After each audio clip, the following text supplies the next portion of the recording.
Para. Next comes an Next comes an extract from the speech of A.K. Gopalan, leader of CPIM, in the Lok Sabha on 21st July 1975.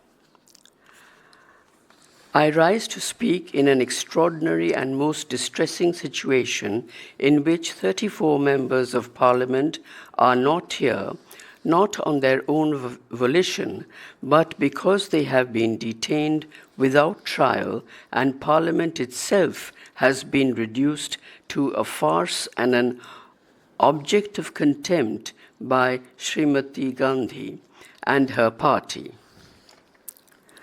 On behalf of the CPIM, I totally oppose the new declaration of emergency and its ratification in this House. We know fully well that in the present situation, no one is free from arrest and detention.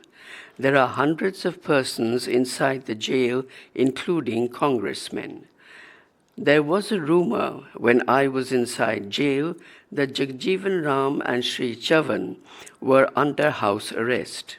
I do not know how far it is correct or not. Many leaders of opposition, as well as 39 members of parliament, including some Congress leaders, are inside jail. We cannot betray the interests of people and cannot give our assent to the obliteration of all vestiges of democracy in India. Freedom of the person, freedom of speech, freedom of press, freedom to criticize the government and work for its replacement by a government of the people's choice, freedom to form association, freedom to approach the courts. Every day, constitutional changes are coming. Every day, every hour.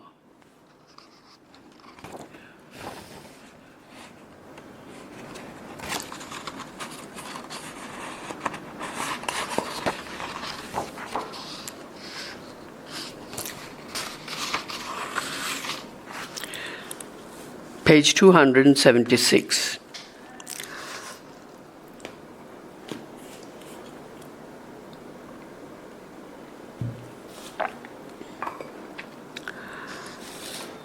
Such suspension means that there is not even equality before the law. Any discrimination can be practiced by the executive. Any person arrested need not be produced before the court. The news of his arrest, whereabouts, condition can be kept completely secret. He may be physically liquidated by the police and nobody need know anything about it. This is the position today.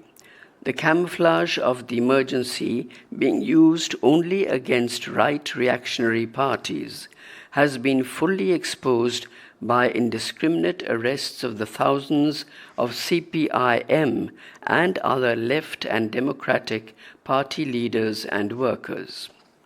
The police have been left loose on the people.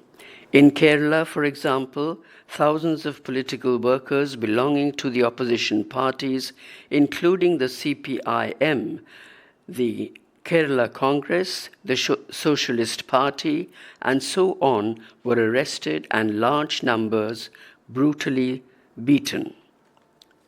Para. The industrialists, in the name of productivity, can impose any workload and retrench workers, and any protest will be crushed. Wage cuts and DA cuts can be resorted to, and any resistance shall be cut.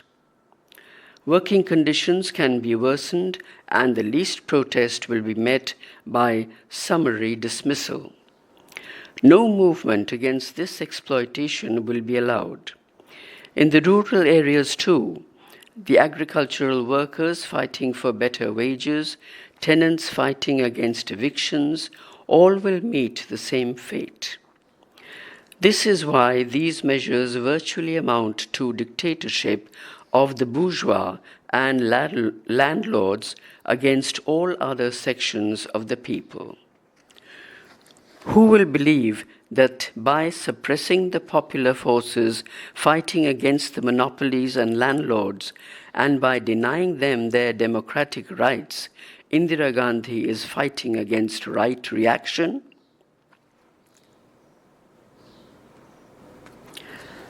Source: Lok Sabha Debates, Volume 53, 22nd July 1975, pages 258 to 259.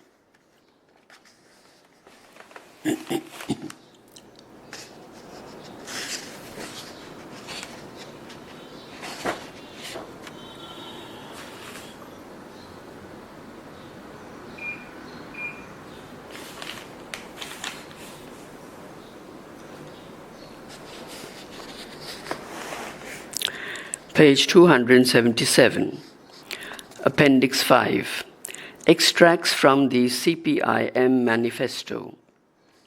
On 1st May, open bracket, May Day, close bracket, 1976, the CPIM issued a manifesto which runs as follows.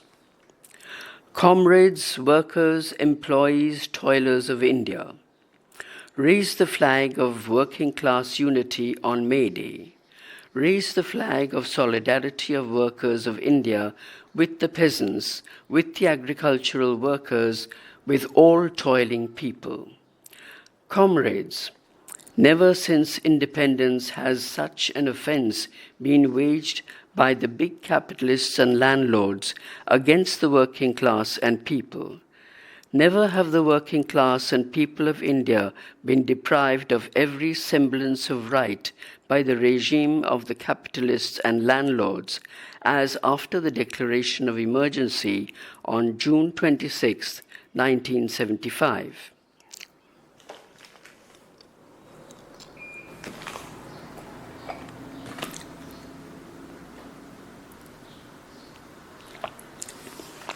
Para. The Indira Gandhi regime, under the signboard of fighting reaction, launched the wholesale attack on the liberties of all sections of people, on peasants, on the middle class, on the working class. Its purpose is to ensure unbridled exploitation of the people of India by the capitalists and landlords. The anti-people regime has deprived the people and the working class of the right to hold meetings and demonstrations. It has banned all strikes and trade union agitations.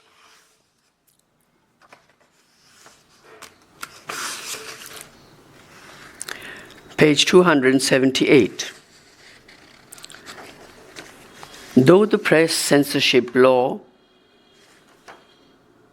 I repeat, through the press censorship law and other measures, the regime has fought the entire press, I repeat, has brought the entire press under its control. It has stifled every criticism of its anti-people actions. Oh God.